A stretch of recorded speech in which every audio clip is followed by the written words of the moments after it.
बिस्मिल्लाहिर्रहमानिर्रहीम।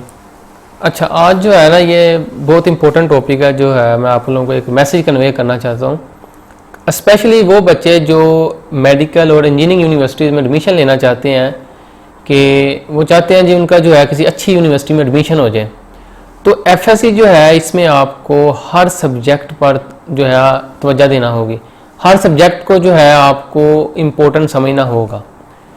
मेरा जो है इसमें मैसेज उर्दू के ऊपर है कि उर्दू जो है ना ये हम लोग समझते हैं शायद जैसे मैट्रिक में बाज़ बच्चों के इवन 1 नंबर कटता है, 2 कटते हैं, लेकिन एफएससी जो है इसमें नंबर उर्दू में बहुत ज़्यादा कटते हैं।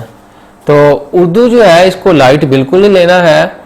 तो इसमें जो है मैट्रिक वाला सीन नहीं है।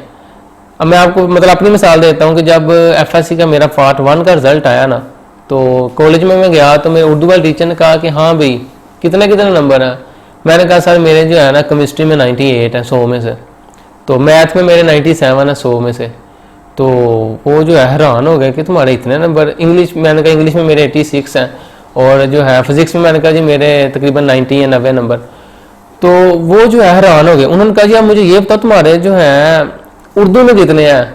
तो उर्दू में जो है वो मुझे मतलब काफ़ी बेइज्जती भी महसूस हुई और कि मेरे उर्दू में इतने नंबर कम है। तो उर्दू में जो है वो मेरे नंबर जो है वो थे 67 नंबर, यानी 33 नंबर जो है मेरे उर्दू में कम थे। तो आप हिसाब लगाएं कि साइंस सब्जेक्ट में मेरे इतने नंबर और उर्दू में जो है मेरी तवज्जो नहीं थी तो मैंने ऐसे ही बस समझा कि आ जाएंगे नंबर, उसमें नंबर नहीं आया। इसलिए मेरा मकसद जो पैगाम देना है कि उर्दू जो है इस पर आपने खास तवज्जो देनी है, क्योंकि बच्चे जो है ये अमूमन जाके अक्टूबर नवंबर दिसंबर इवन के बाद दिसंबर में शुरू करते हैं अकेडमी, चलो जी टेस्ट डायरेक्ट वहाँ से तैयारी शुरू करते हैं। तो नहीं, इसको जो है थोड़ा थोड़ा साथ लेके चलना है। और एफएससी में वैसे भी पढ़ना ज़्यादा पड़ता है, तो ये 2 साल आपने जो है अपने मारने हैं, फिर ही जाके जो है एडमिशन होगा किसी अच्छी यूनिवर्सिटी में।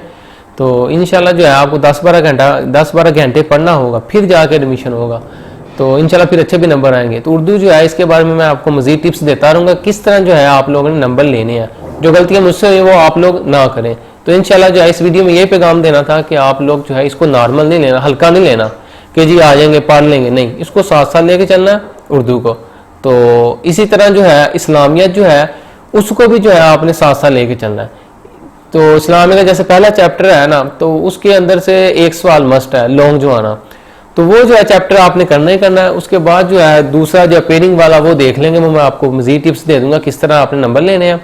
लेकिन वो जो है ना रोज़ का आधा सवाल या 1 सवाल करना शुरू कर दें, क्योंकि इस्लामियत में अपना तजर्बा बता रहा हूँ, मैंने सितंबर या अक्टूबर में जाके कहीं शुरू की थी। तो इसलिए अभी टाइम है, घर बैठे वैसे भी लॉकडाउन है, थोड़ा थोड़ा पढ़ते रहें। तो इंशाल्लाह जो है यही पैगाम था कि किस तरह जो है उर्दू और इस्लामियत पर तवज्जो देनी है और ज़रूर दें। नेक्स्ट वीडियो में इंशाल्लाह मैं आपको मज़ीद बताऊँगा किस तरह जो है आपने पेपर अटैम्प्ट करना है बोर्ड के लिहाज से और नंबर कैसे लेने हैं। अस्सलामु अलैकुम।